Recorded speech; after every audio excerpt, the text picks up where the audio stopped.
konfirmasi.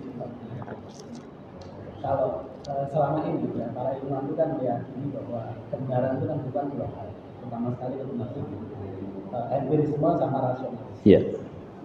Kalau yang Bapak jelaskan tadi bahwa agama itu bisa kebenaran itu berbeda dengan empirisme. Kalau tadi Bapak mencontohkan misalnya bahwa pernyataan sesuai dengan kenyataannya, itu sebenarnya dalam pandangan empirisme yang itu diyakini oleh para ilmuwan Muslim itu sebenarnya tidak cukup untuk menjelaskan agama. Karena itu dalam pandangan rasionalisme sebenarnya kebenaran itu sebenarnya adalah sesuatu yang sesuai dengan sesuatu yang kita anggap benar. Kita anggap. Itu namanya kebenaran. Contohnya misalnya begini. Apakah lilin itu mendidih di dalam air 100 derajat? Kalau orang empirisme ya, lilin harus dimasukkan di dalam air mendidih. Tapi dalam empiris, dalam rasionalisme tidak perlu. Kenapa? Kita tahu bahwa sesuatu mendidih dalam air yang 100 derajat kalau titik didihnya itu adalah lebih rendah daripada titik didih air.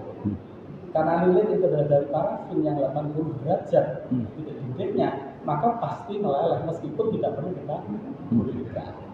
Terus para ilmuwan Muslim khawatir kalau semua kita memandang itu dari cara pandang empirisme itu nggak akan ketemu agama. Satu.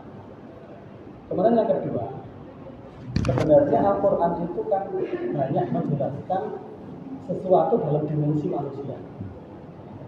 Satu contoh misalnya, bagaimana kita menjelaskan bahwa kullu syai'in halikun illa wajhah. Pertanyaannya adalah apakah neraka itu kekal? Padahal neraka itu adalah makhluk. Apakah surga itu kekal? Padahal surga itu adalah makhluk. Nah, karena itu banyak ilmuwan Muslim yang menafsirkan bahwa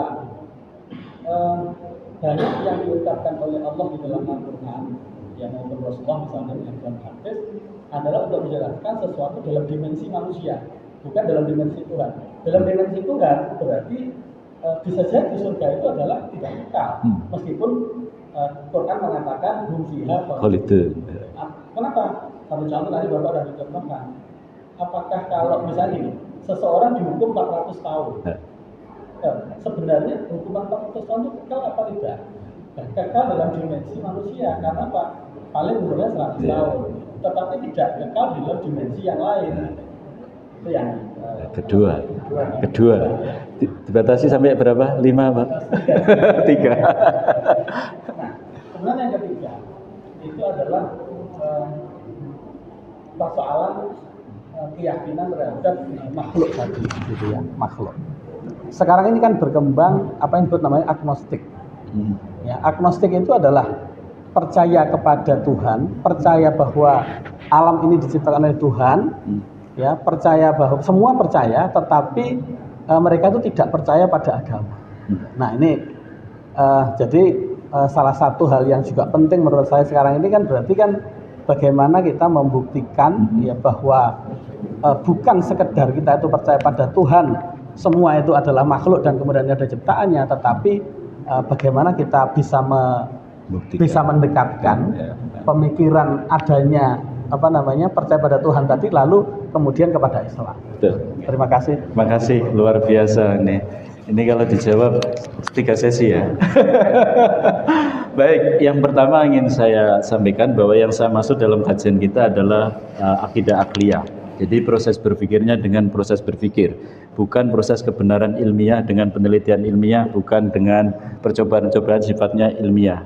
Kalau tadi sifatnya ilmiah, kalau ini sifat benda A, B, C mempunyai titik didih yang berbeda, oke, sesuai itu dengan fakta. Bahkan titik didih air di tempat yang berbeda, derajatnya juga berbeda. Misalnya di Bromo, ketika waktu pagi itu mendidihnya berbeda dengan di sini.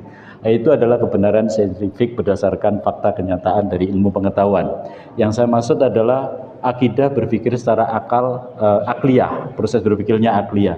Sehingga kalau ini kebenaran yang bisa dibuktikan dengan panca indera, ya sudah. Karena ini sudah pasti benar, gitu ya.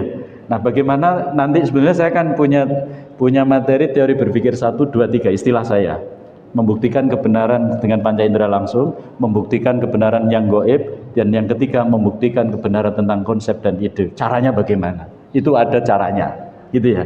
Sehingga tadi yang disampaikan, kenapa tadi saya bilang orang Barat itu tidak sampai memeluk Islam, kenapa? Karena cuma notot kebenaran saintifik atau teori ilmiah, yang itu tidak bisa mengantarkan sebenar-benarnya benar berdasarkan hanya penelitian indera mata saja, panca indera maksud saya, sehingga tidak menghasilkan kenyataan yang sebenar-benarnya nyata benar. Nah, bagaimana membuktikan kebenaran yang gaib? Kan butuh cara. Ya, bagaimana membuktikan kebenaran tentang ide konsep? Butuh cara. Ini belum terjelaskan dalam materi saya.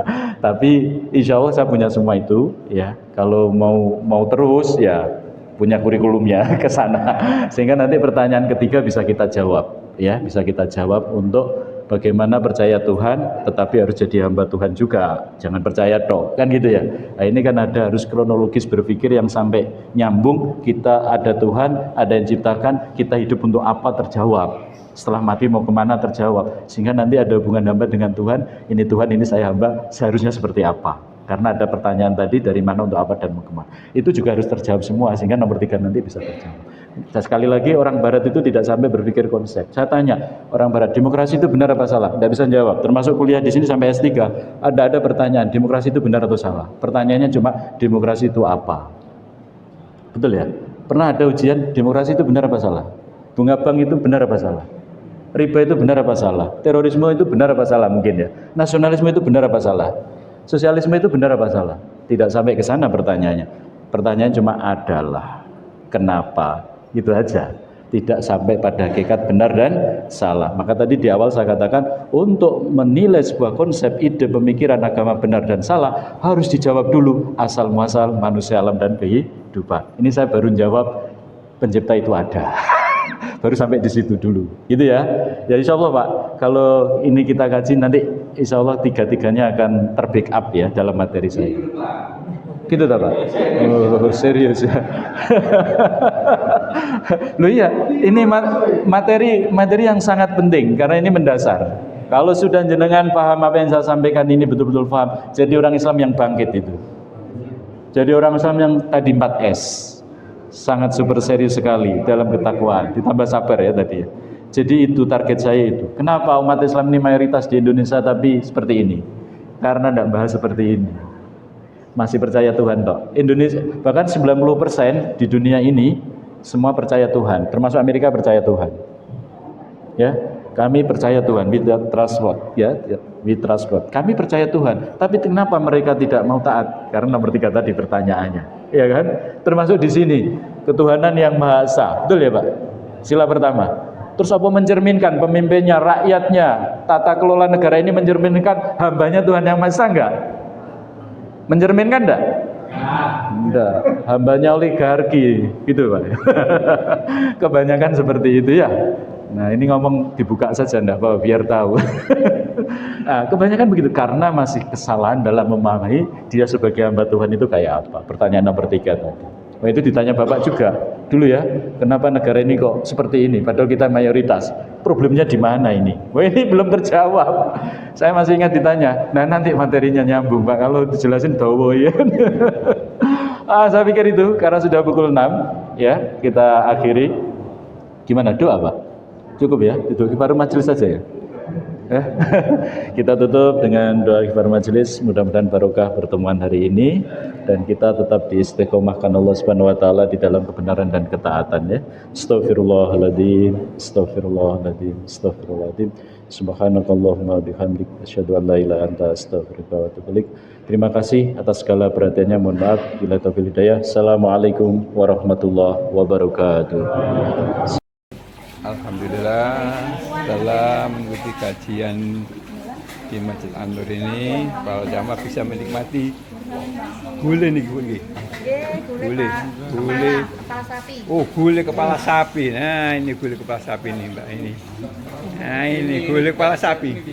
Ya ini gulai kepala sapi. Nah ini gimana kesannya kok belum dimakan? belum ada rasa nih. Iya. Ini alhamdulillah nggih. Lu sambel kok ono? Nanti. Oh daging nggih. Nggih ambil pedes nggih. Kita lihat ini.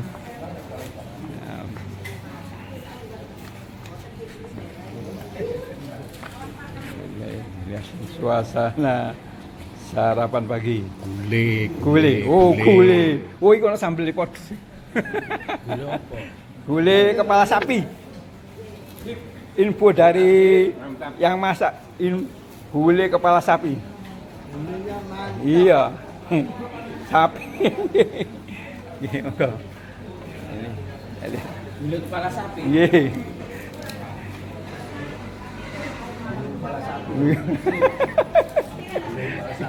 Gule kepala. Monggo silakan dinikmati nggih. Nggih. Selamat menikmati gule. Nah, ini lihat.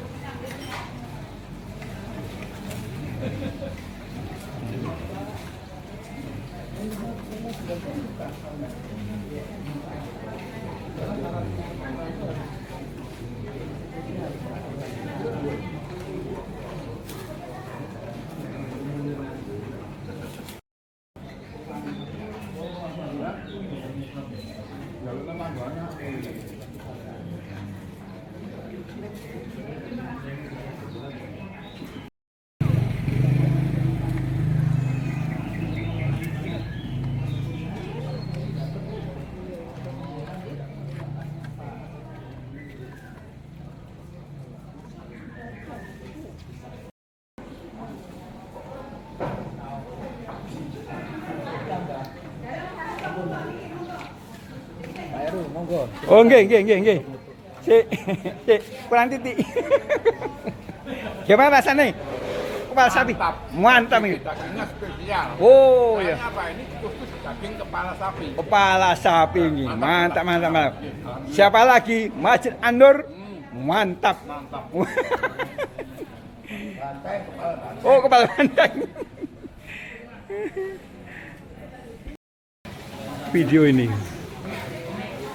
salah satu ini ibu-ibu juga ini menikmati gulai kepala sapi ini plus kerupuk sambal apa ini jeruk.